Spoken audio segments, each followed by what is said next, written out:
എന്നെ ഒരുപാട് വിഷമിപ്പിച്ചൊരു അസുഖമായിരുന്നു ഇത്. പലപ്പോഴും എനിക്ക് സങ്കടം വരുന്നു.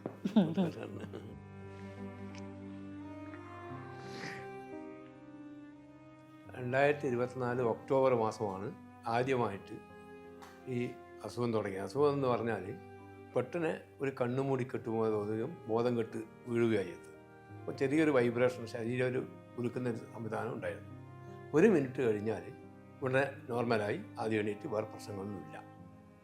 ആദ്യം തുടങ്ങിയത്. അതിനുശേഷം രണ്ടാമത് വരുന്നത് ഏകദേശം 1 മാസത്തോളം കഴിഞ്ഞപ്പോഴാണ് വീണ്ടും ഇതേപോലെ വന്നു. ബാലൻസിൻ്റെ പ്രശ്നം ധാരണയാണെന്ന് വെച്ചിട്ട് കോഴിക്കോട് പോയി ബാലൻസിൻ്റെ ടെസ്റ്റ് ചെയ്തു. അതൊന്നും കുഴപ്പമില്ല എന്ന് പറഞ്ഞു. വീണ്ടും ഇത് ആവർത്തിച്ചപ്പോൾ മംഗലാപുരം ഹോസ്പിറ്റലിൽ പോയി. അവിടെ MRI സ്കാനും EEG ഒക്കെ എടുത്തു.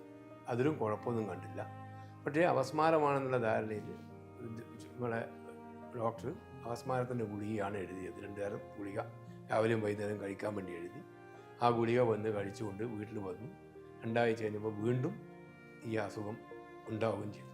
1 മാസത്തോളം അത് കഴിച്ചു നോക്കുമ്പോഴും അസുഖത്തിന് കുറവൊന്നുമില്ല. ഇടയ്ക്ക് 2 ആഴ്ച കൂടുമ്പോൾ ഇതേപോലെ 1 മിനിറ്റ് നോർമലാകുന്ന ചെയ്ത അവസ്ഥയാണ് ഉണ്ടായത്. ഒരു ദിവസം പെട്ടെന്ന് വീട്ടിൽ വെച്ച് രാവിലെ തന്നെ വീണ്ടും തല കറങ്ങി പെട്ടെന്ന് വീണു.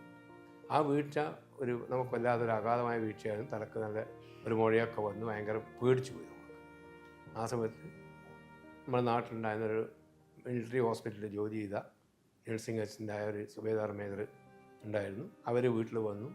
ഇങ്ങനെ കണ്ടു വന്നു. അത് നോക്കി പൾസെല്ലാം നോക്കും. പറഞ്ഞു, എടാ പൾസ് റേറ്റ് വളരെ കുറവാണ്, 60 കുറവാണുള്ളൂ.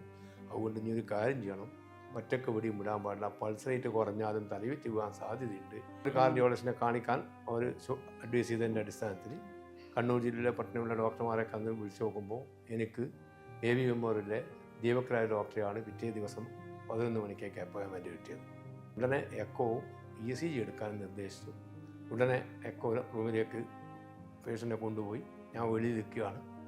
ഏതായാലും 5 മിനിറ്റിനുള്ളിൽ എക്കോ എടുക്കുന്ന സ്റ്റാഫ് ഓടി ഡോക്ടർ റൂമിലേക്ക് വരുന്നുണ്ട്. ഇതൊക്കെ ഞാൻ കണ്ടുകൊണ്ടിരിക്കുന്നുണ്ട്. ഡോക്ടർ ഉടനെ എന്നെ വിളിച്ചു. പൾസ് റേറ്റ് 30-ലാണുള്ളത്, വളരെ ക്രിട്ടിക്കൽ സ്റ്റേജിലാണുള്ളത്, ഉടനെ തിയേറ്ററിലേക്ക് പോകണമെന്ന് പറഞ്ഞു. വൈകുന്നേരം ഡോക്ടർ ആദ്യം ചോദിച്ച ഒരു കാര്യം, പേസ് മേക്കർ വെക്കാതെ മുന്നോട്ട് പോകാൻ കഴിയില്ല എന്ന് പറഞ്ഞ് ശരി നമുക്ക് വെക്കാമെന്ന് സമ്മതിക്കുകയും അന്നേ ദിവസം തന്നെ രാത്രി 9:15 പേസ് മേക്കർ ഓപ്പറേഷൻ ചെയ്ത് വെക്കുകയും ചെയ്തു. 2 മാസം 20 ദിവസത്തോളമായി.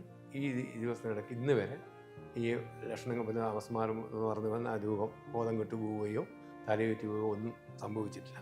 ഒരു അധ്യാപിക എന്നുള്ള നിലയിൽ എനിക്കൊരുപാട് വിഷമമുണ്ടാക്കിയ അസുഖമായിരുന്നത്. പ്രതീക്ഷിക്കാത്ത സമയത്ത് പെട്ടെന്ന് ഫെയിൻ്റായി വീഴുക, അതിൻ്റെ കാരണം എന്താണെന്ന് മനസ്സിലാവാണ്ടിരിക്കുക, അതിനുവേണ്ടി ഒരുപാട് അപസ്മാരം എന്നുള്ള പേര് അതിൽ ആ അസുഖത്തിന് ചാർത്തുകയും പിന്നെ അതിൻ്റെ പേരിൽ ഒരുപാട് അനാവശ്യമായിട്ട് ഗുളികയും കഴിക്കേണ്ടി വന്ന ഒരാളാണ് എനിക്ക് ഒരുപാട് യാത്രകളൊക്കെ ചെയ്യാൻ ഇഷ്ടമുള്ള ആളാണ്. അപ്പോൾ ഏത് സമയത്താണ് ഈ ഒരു അവസ്ഥ, ഈ ഫെയിൻ്റാവുന്ന അവസ്ഥ എപ്പോഴാണെന്ന് മുൻകൂട്ടി പറയാൻ പറ്റാത്ത ഒരു സാഹചര്യം. യാത്രകളിൽ പലപ്പോഴും ഒറ്റയ്ക്ക് യാത്ര ചെയ്യാൻ പറ്റില്ലേ എന്നൊക്കെയുള്ള ഒരു സംശയത്തിലായിരുന്നു എനിക്ക്. അതുകൊണ്ട് തന്നെ മാനസികമായിട്ട് തന്നെ വല്ലാതെ ഉലച്ച ഒരു അസുഖമായിട്ടാണ് ഞാൻ അതിനെ കരുതിയത്.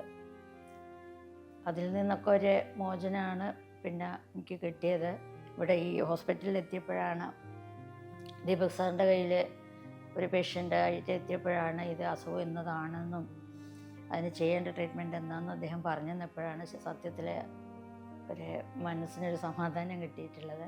ഇന്ന് വരെ ആ തലചുറ്റി വീഴലോ അങ്ങനെയുള്ള ലക്ഷണങ്ങളൊന്നും പിന്നെ എനിക്ക് അങ്ങനത്തെ ഒന്നും എനിക്ക് ഉണ്ടായിട്ടില്ല. അങ്ങനെ ഒരു ബുദ്ധിമുട്ടും ഉണ്ടായിട്ടില്ല. അപ്പോൾ ശരിയായ ഇത് തന്നെയാണ് എൻ്റെ പ്രശ്നം എന്നുള്ളത് ഇവിടെ വന്നപ്പോൾ മനസ്സിലായി.